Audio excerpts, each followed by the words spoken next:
और ईरान के खिलाफ ट्रंप की धमकियों का सिलसिला जारी है। एक्सपर्ट्स मान रहे हैं कि ये धमकियां कभी भी सच हो सकती हैं, लेकिन ईरान पर फिर हमला हुआ तो ये ट्रंप कार्यकाल की सबसे बड़ी गलती साबित होगी और इसकी वजह होगा ईरान का कुद्स नेटवर्क। दरअसल अपने सहयोगी संगठनों के जरिए मुस्तफा ने पूरे अरब में युद्ध छेड़ने की तैयारी शुरू कर दी है, लेकिन यह युद्ध सिर्फ बैलिस्टिक मिसाइलें, रॉकेट और ड्रोन से नहीं होगा, बल्कि इन देशों में ईरान की तैयारी ग्राउंड ऑपरेशन की है। क्या है ईरान का प्लान? कैसे ईरान युद्ध 2.0 में पूरा अरब धधकने वाला है, इस रिपोर्ट में देखिए। ईरान ने धमकी दी है कि हमला हुआ तो वो अरब में कई फ्रंट खोल देगा। ये फ्रंट बिल्कुल नए होंगे जिनकी कल्पना तक अमेरिका ने नहीं की होगी। ईरान अपने सहयोगियों के साथ मिलकर जमीन पर युद्ध छेड़ेगा। ये युद्ध अरब के कई देशों में लड़ा जाएगा। जांच में पता चला है कि ये हमले इराक से हुए थे। इन हमलों के पीछे इराक के शिया मिलिशिया ग्रुप हो सकते हैं जिन्हें ईरान का समर्थन हासिल है। शक है कि ये हमले भी ईरान के आदेश पर हुए थे।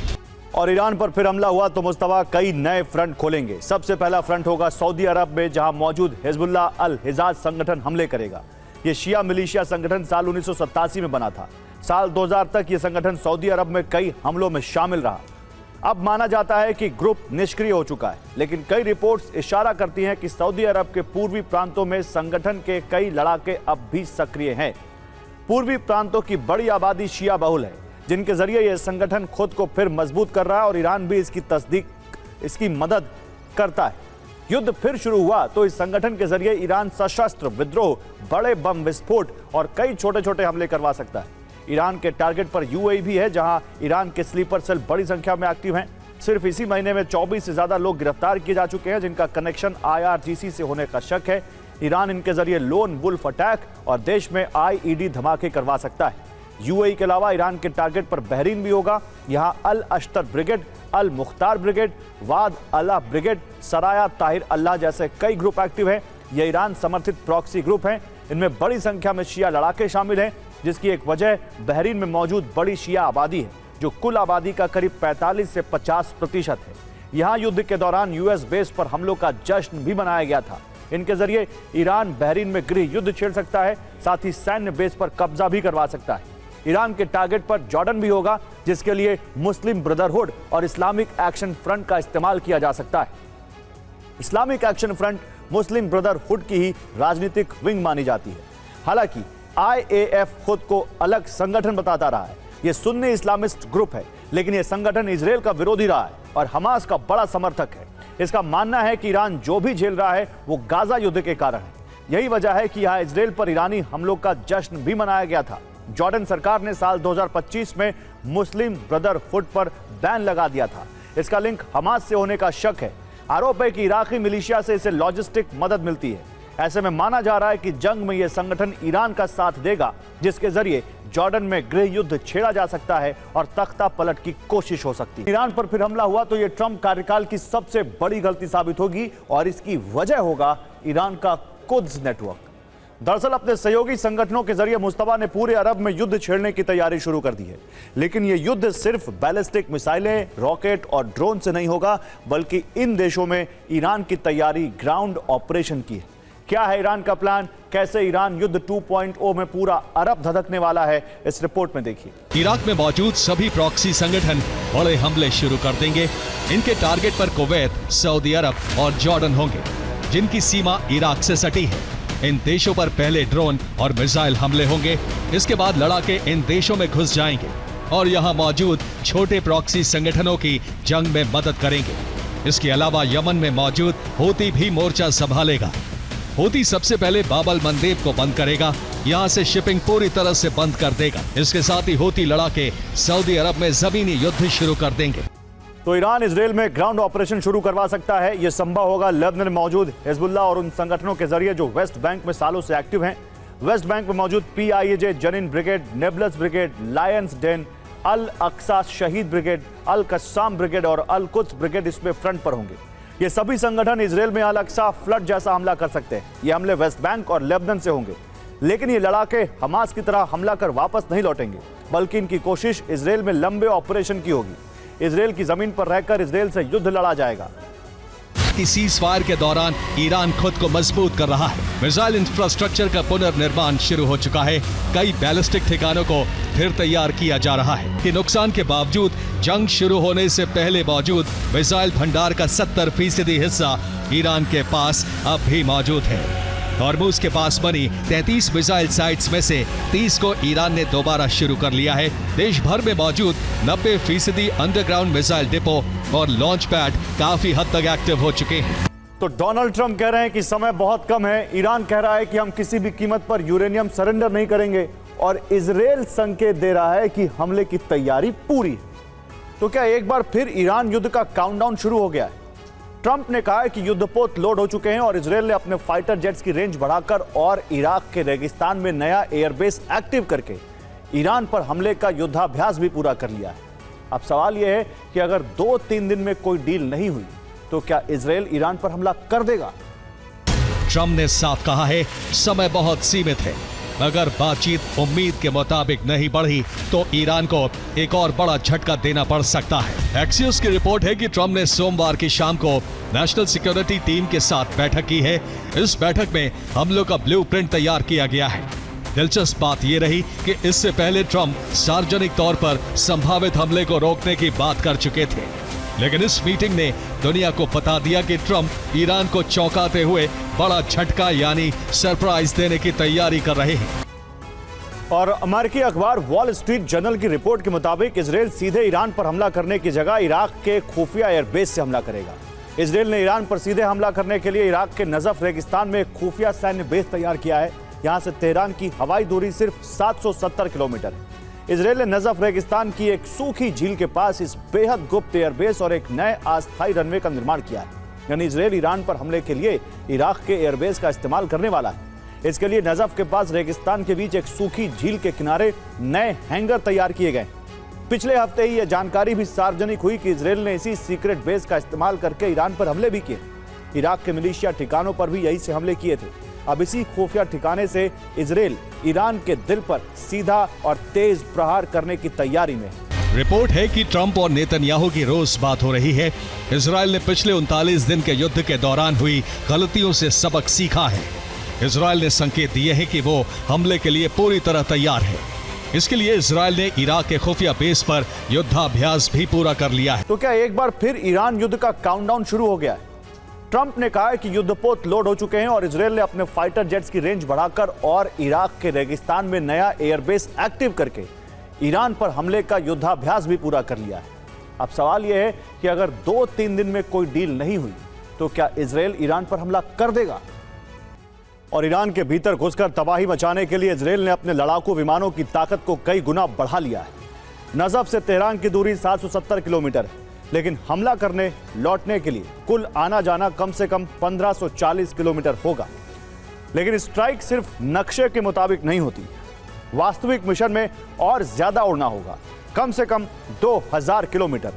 लेकिन F-35A फाइटर जेट की कॉम्बैट रेडियस 1240 किलोमीटर से ज्यादा नहीं है। यानी एक उड़ान में बिना मिड एयर रिफ्यूलिंग के इससे लंबी दूरी की स्ट्राइक नहीं हो सकती। इस समस्या को सुलझाने के लिए इजराइल की सरकार ने $34 मिलियन यानी करीब 330 करोड़ रुपए की डील की।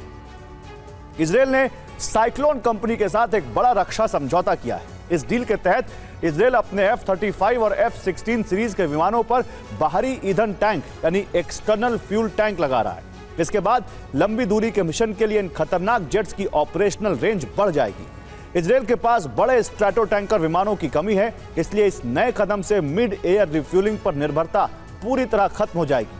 अब इजराइल के F-35 विमान सीधे तेहरान और उसके परमाणु संयंत्रों पर जाकर सबसे बड़ा हवाई हमला कर सकेंगे। इसे लेकर अमेरिकी सीनेट में भी बहस तेज हो गई है। रिपब्लिकन नेता लिंडसे ग्राहम ने आरोप लगाया है कि ईरान लंबे समय से बातचीत को टालने की रणनीति अपनाता रहा है। ट्रंप ईरान पर हमला करने का फैसला ले चुके थे, लेकिन उन्होंने दावा किया कि आखिरी वक्त में उन्होंने फैसला बदल लिया। ट्रंप के इस रवैये से ईरान का हौसला और बढ़ा हुआ नजर आ रहा है। ईरान दुनिया के सामने साबित कर रहा है कि अमेरिका डर चुका है। ईरानी विदेश मंत्री ने अमेरिकी कांग्रेस की रिपोर्ट का हवाला देकर दावा किया है कि युद्ध के दौरान अमेरिका के 42 विमान नष्ट हो गए। साथ ही ईरान ने दावा किया है कि वो दुनिया का पहला देश है जिसने अमेरिका के स्टेल्थ फाइटर जेट F-35 को गिराने में कामयाबी हासिल की है। इसी बीच व्हाइट हाउस से भी चौंकाने वाली जानकारी आई। कहा गया है कि ट्रंप ने कोई फैसला लिया ही नहीं था, तो बदलने का सवाल कहां उठता है। ट्रंप ने मीडिया को बताया है कि ऐसा कतर, सऊदी अरब और यूएई के अनुरोध करने पर किया गया। पहली वजह एक्सियोस की रिपोर्ट है, जिसमें अमेरिकी अधिकारियों का हवाला दिया गया है। अधिकारियों के मुताबिक ट्रंप ने कोई फैसला नहीं लिया था। ट्रंप सिर्फ ईरान पर दबाव बनाने के लिए बयान दे रहे हैं। और ईरान के विदेश मंत्री अरागची ने अमेरिका को बहुत बड़ा नुकसान पहुंचाने का दावा किया है। अरागची ने दावा किया है कि ईरान में अमेरिकी F-35 फाइटर जेट गिरा दिया गया। उन्होंने ये यूएस कांग्रेस की रिपोर्ट का हवाला देकर कहा है। ईरान का दावा है कि वो F-35 गिराने वाला पहला देश बन गया है। ईरान का दावा है कि अमेरिका को 39 दिनों में बहुत बड़ा नुकसान उठाना पड़ा है। अमेरिका के 4 F-15E eagle jet friendly fire के दौरान नष्ट हो गए, जबकि अमेरिका के A-10 थंडरबोल्ट जेट को ईरानी एयर डिफेंस ने गिरा दिया। ईरान का दावा है कि मिसाइल हमलों के दौरान अमेरिका के 7 KC-135 कार्गो विमान भी नष्ट हो गए। ईरान ने सऊदी के प्रिंस सुल्तान एयरबेस पर हमला किया था। एयरबेस पर कई ईरानी मिसाइल गिरी थी। हमलों की वजह से यहां यूएस का जासूसी विमान क्षतिग्रस्त हो गया। हमलों में MC-130J कमांडो विमान भी जल गया था। इस तरह से अमेरिका के कुल 42 ड्रोन और विमान नष्ट किए जा चुके हैं। पेंटागन ने माना है कि अमेरिकी मिलिट्री इंडस्ट्री की कमजोरी उजागर हुई है। ईरान के मुकाबले अमेरिका का ड्रोन प्रोडक्शन बहुत धीमा है। ईरान के पास ड्रोन का स्टॉक है, लेकिन अमेरिका के एयर डिफेंस मिसाइलें बहुत कम हैं। और ईरान पर हमला करने के बाद अमेरिकी हथियारों के स्टॉक में भारी कमी आ गई है।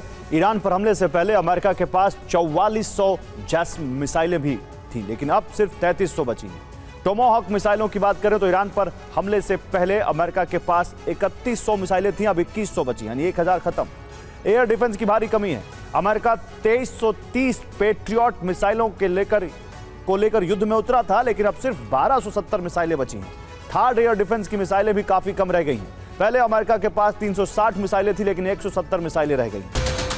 ट्रंप के खिलाफ 50 वोट पड़े, जबकि समर्थन में 47 वोट डाले गए। वोटिंग में 4 रिपब्लिकन सांसदों ने पार्टी लाइन से हटकर वोट किया। प्रस्ताव का मकसद राष्ट्रपति की सैन्य शक्तियों को सीमित करना है। प्रस्ताव पास हुआ तो ईरान युद्ध के लिए कांग्रेस की मंजूरी जरूरी होगी। और ईरान के supreme leader Ayatollah Ali Khamenei की मौत का बदला लेने के लिए ईरान ने धार्मिक मिशन का ऐलान कर दिया है। ईरानी संसद में एक खतरनाक ड्राफ्ट बिल पेश किया गया। ईरान का यह धार्मिक मिशन संसद में कानूनी रूप लेने वाला है, लेकिन उससे पहले ही पूरी दुनिया में हड़कंप मच गया है। क्या ईरान वैश्विक संकट के बीच कोई ऐसा कदम उठाने वाला है जिससे विश्व युद्ध छिड़ सकता है? देखिए इस रिपोर्ट में। ईरान की संसद एक नए बिल पर वोट करने की तैयारी कर रही है, जिसका नाम इस्लामिक गणराज्य की सैन्य और सुरक्षा बलों की पारस्परिक कार्रवाई रखा गया है। इस बिल के तहत अमेरिकी राष्ट्रपति डोनाल्ड ट्रंप, इजराइल के प्रधानमंत्री बेंजामिन नेतन्याहू और अमेरिकी सेंटकॉम कमांडर ब्रैड कूपर के सिर पर इनाम रखा जाएगा। बिल के मुताबिक हत्या करने वाले किसी भी व्यक्ति या संगठन को 58 मिलियन यूरो का भारी भरकम इनाम देने का कानूनी प्रावधान बनाया जाएगा। बिल अभी ड्राफ्ट स्टेज पर है।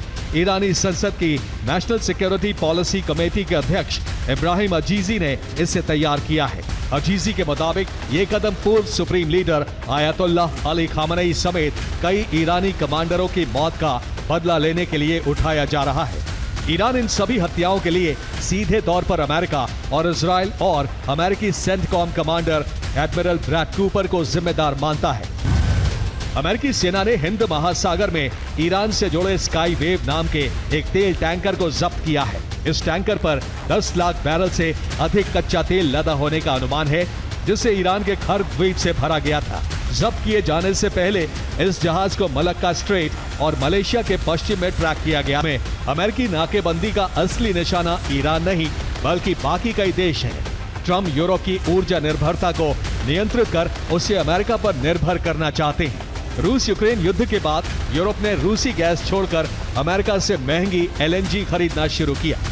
हॉर्मुज़ स्ट्रेट पर जितना ज्यादा तनाव रहेगा, यूरोप के पास वॉशिंगटन पर निर्भर रहने के अलावा कोई रास्ता नहीं बचेगा। यही अमेरिका की सोची समझी रणनीति है। अमेरिका चीन के साथ बैकडोर डील कर रहा है। अमेरिका जानता है कि चीन को ऊर्जा की जरूरत है, लेकिन हॉर्मुज़ संकट की वजह से चीन की भी मुश्किल बढ़ रही है। अमेरिका चाहता है कि ईरान मुद्दे पर चीन का समर्थन मिले। इसके बदले प्रतिबंधों में ढील देकर अमेरिका चीन को वेनेजुएला और रूस से तेल सप्लाई बहाल करा सकता है।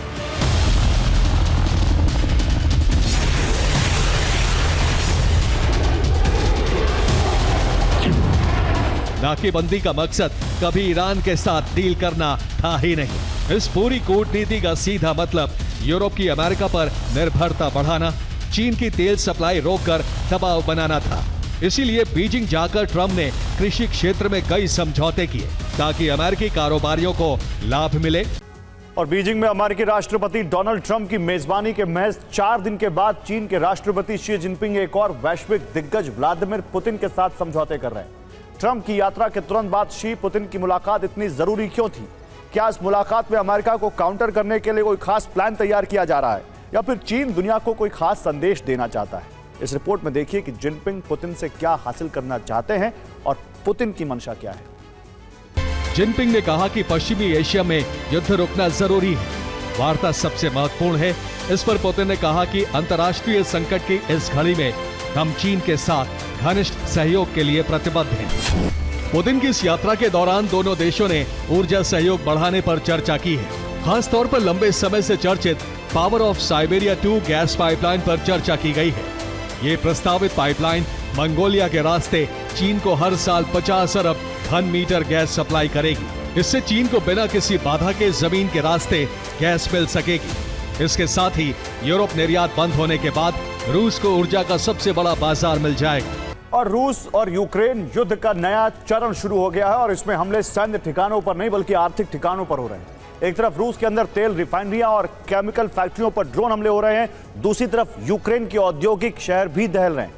और इसी बीच एक नई रिपोर्ट ने चीन की भूमिका को लेकर भी नए सवाल खड़े कर दिए। दावा है कि रूसी सैन्य कर्मियों को चीन में प्रशिक्षण मिला है।